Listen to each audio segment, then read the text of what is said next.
మీ తాకట్టు బంగారం కష్టాలకి good bye చెప్పండి. వెంటనే ఎన్ గోల్డ్ కి కాల్ చేయండి. బ్రేకింగ్ న్యూస్ చూస్తున్నాం. డాక్టర్ ప్రియాంక హత్య కేసులో బిగ్ అప్డేట్ వచ్చింది. ప్రియాంక హత్య కేసు విచారణను మరింత వేగవంతం చేయనున్నారు. విచారణ అధికారిగా ఐపీఎస్ పాటిల్ దేవరాజు నియమించింది ప్రభుత్వం. పాటిల్ దేవరాజ్ కు కేసు దర్యాప్తు బాధ్యతలను కూడా అప్పగించారు. ఇదే మేరకు ఆంధ్రప్రదేశ్ ప్రభుత్వం ఉత్తర్వులు జారీ చేసింది. అయితే ప్రస్తుతం తూర్పుగోదావరి జిల్లా అడిషనల్ ఎస్పీగా ఆయన విధులు నిర్వహిస్తున్నారు. నిందితులకు కఠిన శిక్ష పడేలా చర్యలు తీసుకోవాలంటూ ప్రభుత్వం ఆదేశాలు కూడా జారీ చేసింది. అయితే రాజమండ్రిలో చోటు చేసుకున్నటువంటి పీజీ మెడికో డాక్టర్ ప్రియాంక ఘోర మృతి కేసు రెండు తెలుగు రాష్ట్రాల్లో తీవ్ర సంచలనం రేపెత్తింది. అయితే ఈ కేసును తీవ్రంగా పరిగణించినటువంటి ఆంధ్రప్రదేశ్ ప్రభుత్వం విచారణను వేగవంతం చేయడానికి కీలకమైనటువంటి నిర్ణయం తీసుకుంది. డాక్టర్ ప్రియాంక రాజానగర్ లో ఉన్నటువంటి జిఎస్ఎల్ మెడికల్ కాలేజీలో డెర్మటాలజీ విభాగానికి సంబంధించినటువంటి పీజీ మొదటి సంవత్సరం చదువుతున్న విద్యార్థిని ఆగస్టు 3వ తేదీన రాత్రి మనం యూటీవీ స్క్రీన్ పైన విజువల్ లో చూసుకుంటున్నటువంటి విధంగా ప్రసాద్ ఆదిత్య మాల్ వద్ద ఈ దుర్ఘటన చోటు చేసుకుంది. సినిమా చూడడానికి వచ్చినటువంటి ఇద్దరు యువకులు సురవరం దుష్యంత్ అదేవిధంగా ఆండ్రూ విలియం జోసెఫ్ లు మధ్యం మత్తులో మాల్ సెక్యూరిటీతో గొడవపడ్డం, బయటకు వచ్చినటువంటి కారును అతి వేగంగా నిర్లక్ష్యంగా కారు నడపడం.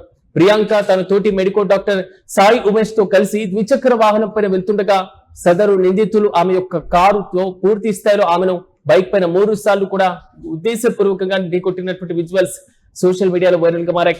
3వసారి తీవ్రంగా ఢీకొట్టడంతో ప్రియాంక కింద పడిపోవడం, కారు టైర్ ఆమె పై నుంచి వెళ్లడంతో తీవ్ర గాయాలయ్యాయి. సికింద్రాబాద్ లోని కిమ్స్ హాస్పిటల్లో ఆమె చికిత్స పొందుతూ బ్రెయిన్ డెడ్ కావడంతో ఆగస్టు 9వ తేదీన మృతి చెందారు. కేసు తాజా పరిణామాలు మాత్రం కీలకంగా మారాయి. ప్రత్యేక విచారణ అధికారిగా ఐపీఎస్ పాటిల్ దేవరాజును ప్రభుత్వం నియమించింది. కేసు తీవ్రతను దృష్టిలో ఉంచుకొని విచారణను వేగవంతం చేయడానికి ప్రస్తుతం తూర్పుగోదావరి జిల్లా అడిషనల్ ఎస్పీగా బాధ్యతలు నిర్వహిస్తున్నటువంటి ఐపీఎస్ అధికారి పాటిల్ దేవరాజును విచారణ అధికారిగా నియమిస్తూ ఏపీ ప్రభుత్వం ఉత్తర్వులు జారీ చేసింది. అయితే తీవ్రమైనటువంటి సెక్షన్ల కింద కూడా కేసు నమోదు చేశారు. ఇప్పటికే ప్రియాంక తండ్రి కూడా రాష్ట్ర ప్రభుత్వాన్ని పదే కొంతవరకు విమర్శనాత్మకంగా ఆవేదన వ్యక్తం చేసినటువంటి విజువల్ ను కూడా మనం చూసాం. సో ప్రధానంగా నిందితులపైన కఠిన చర్యలు తీసుకోవాలంటూ మెడికో విద్యార్థులు, మెడికల్ అసోసియేషన్ కి సంబంధించినటువంటి సంఘాలతో పాటుగా మహిళా సంఘాలు కూడా డిమాండ్ చేశాయి. ప్రారంభంలో ఒక సాధారణమైనటువంటి ప్రమాదంగా అందరూ భావించారు. కానీ సీసీటీవీ ఫుటేజ్ చూసిన తర్వాత, ప్రాథమిక ఆధారాలు పరిశీలించిన తర్వాత పోలీసులు ఈ కేసులో సెక్షన్లను కూడా మార్చేసి ఎక్కడికక్కడ అంటే హత్య కేసుకు సమానమైనటువంటి నేరం కింద తీవ్రమైనటువంటి అభియోగాలు కూడా నమోదు చేశారు. ఇక ఇదే అంశంపై మరింత సమాచారం మా ప్రతినిధి వెంకట్ అడిగి తెలుసుకుందాం. వెంకట్ చెప్పండి, ప్రియాంక మృతి కేసుకు సంబంధించి తాజాగా ప్రభుత్వం ఒక విచారణ అధికారిని కూడా ఐపీఎస్ స్థాయిలో నియమించినటువంటి మనం చూస్తున్నాం. సో ఇకపైన కేసు పరంపర ఏ విధంగా ముందుకు వెళ్ళేటువంటి అవకాశాలు కనబడుతున్నాయి? రీసెంట్ అప్డేట్స్ ఏంటి? స్వరాజ్, అంటే ఈ కేసుకు సంబంధించి ముందు నుంచి కూడా తీవ్ర విమర్శలు వచ్చినటువంటి పరిస్థితి ఉంది. అంటే కేసు జాప్యానికి సంబంధించి అంటే ఘటన జరిగిన తర్వాత 3 రోజుల వరకు కూడా కేసు నమోదు కాలేదు అనేటువంటి ఆరోపణలు వచ్చాయి. అయితే దానికి సంబంధించి మేము ఎఫ్ఐఆర్ నమోదు చేసామని ఆ తర్వాత పోలీసులు కొన్ని ఆధారాలు కూడా చూపించి వివరణ ఇచ్చేటువంటి ప్రయత్నం చేశారు. ఇక ఈ కేసుకు సంబంధించి నిందితులను కొంతమంది అంటే అధికార పార్టీకి చెందినటువంటి నాయకులు కాపాడేటువంటి ప్రయత్నం చేస్తున్నారు అనేటువంటి విమర్శలు కూడా కొంత వినపడినటువంటి పరిస్థితి ఉంది. అయితే క్రమంగా ఈ కేసు విషయంలో అంటే 2 తెలుగు రాష్ట్రాల్లో కూడా సంచలనమైనటువంటి నేపథ్యం గానీ, ఆమె ప్రాణాలు కోల్పోయినటువంటి అంశం గానీ, ఆ తర్వాత జరిగినటువంటి పరిణామాలు ఇవన్నీ కూడా ప్రభుత్వంపై విమర్శలకు దారితీసినటువంటి పరిస్థితి ఉంది. ఆ తర్వాత అంటే అటు బాధిత బాధితురాలు ఎవరైతే ఉన్నారో ఆమె కుటుంబ సభ్యులకు 20 లక్షల ఆర్థిక సహాయం చేయాలని ముఖ్యమంత్రి చంద్రబాబు ఆదేశించడం, ఆ తర్వాత విచారణకు సంబంధించి దూకుడు పెంచడం, అంటే పోలీసులు అన్ని కోణాల్లో కూడా ఈ కేసుకు సంబంధించి దూకుడుగా విచారణ చేయడం, అలాగే కఠినమైనటువంటి సెక్షన్లను సీఎం చంద్రబాబు ఆదేశాల మేరకు అంటే దీన్ని రాజకీయంగా టర్న్ అవుతోంది, అంటే దీనికి సంబంధించి ప్రతిపక్షం నుంచి విమర్శలు వచ్చేటువంటి అవకాశం ఉన్నటువంటి నేపథ్యంలో ఇటు చంద్రబాబు కఠినమైనటువంటి సెక్షన్లను విధించాలి, కఠినమైనటువంటి సెక్షన్ల కింద కేసులు నమోదు చేయాలనేటువంటి విషయాన్ని స్పష్టంగా పేర్కొనడం జరిగింది. ఇక ఆ తర్వాత నుంచి కూడా ఈ కేసు విచారణలో ఎక్కడా కూడా జాప్యం జరగకూడదు, ఆధారాలు మాయం కాకూడదు అనేటువంటి అంశాలను, అలాగే సాంకేతిక ఆధారాలకు సంబంధించి ప్రతి ఒక్కటి కూడా సేకరించాలి. అంటే ఆ రోజు సినిమా చూసిన రోజు రాత్రి ఏం జరిగింది, ఆ తర్వాత ఏం జరిగింది, అక్కడ ఉన్నటువంటి ప్రత్యక్ష సాక్షులు ఏం చెప్తున్నారు, అలాగే ప్రియాంకకు సంబంధించినటువంటి రక్తపు ఆనవాళ్ల రోడ్డు మీద తలకాయ మీద కారు వెళ్ళినప్పుడు, తల మీద కారు వెళ్ళినప్పుడు ఉన్నటువంటి ఆధారాలు వీటన్నింటినీ కూడా ప్రతి ఒక్కటి కూడా క్షుణ్ణంగా పరిశీలించిన తర్వాత పోలీసులు అంటే దీనికి సంబంధించి కొన్ని కీలక ఆధారాలను కూడా సేకరించడం జరిగింది.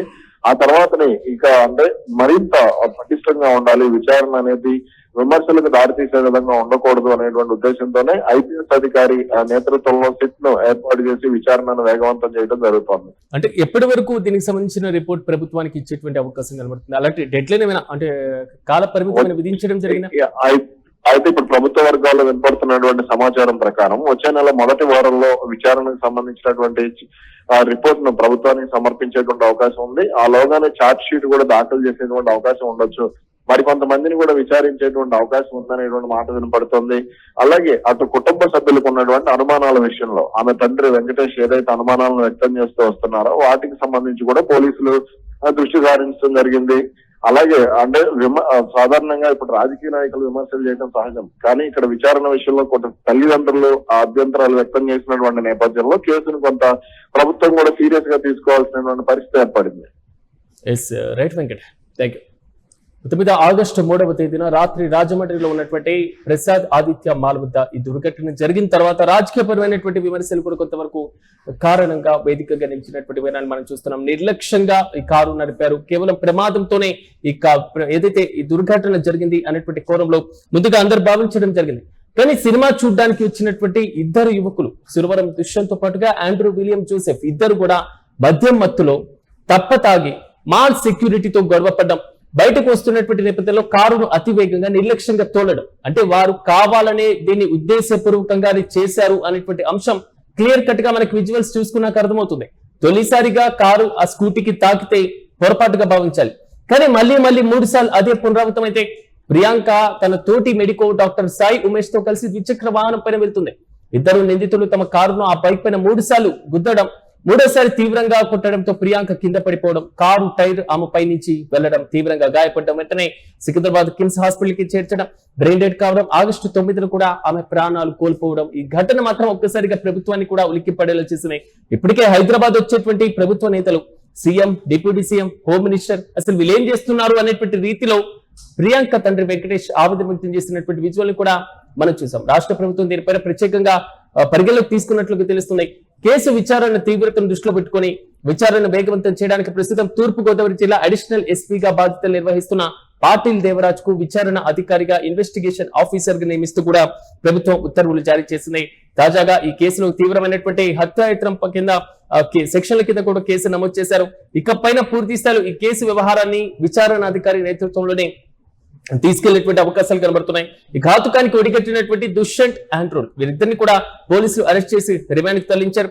కస్టడీలోకి తీసుకుని మరింత సమగ్రంగా విచారించేందుకు పోలీసులు కోర్టును కూడా ఆశ్రయించేటువంటి అవకాశాలు అయితే కనబడుతున్నాయి. ఇప్పటికే ముఖ్యమంత్రి చంద్రబాబు, ఉప ముఖ్యమంత్రి పవన్ కళ్యాణ్ ఈ ఘటన పైన దిగ్భ్రాంతి వ్యక్తం చేయడం మాత్రమే కాదు, పక్షపాతం లేకుండా విచారణ జరిపి నిందితులకు అత్యంత కఠిన శిక్ష పడేలా చూడాలంటూ కూడా ప్రభుత్వం ఆదేశాలు జారీ చేసింది. బాధితురాలి యొక్క కుటుంబానికి ప్రభుత్వం దాదాపు 20 లక్షల రూపాయల పరిహారాన్ని కూడా ప్రకటించిన సంగతి తెలిసిందే. అయితే తాజాగా ఈ కేసులో కీలకమైనటువంటి మలుపు చోటు చేసుకుంది. విచారణ అధికారిని నియమించింది ప్రభుత్వం.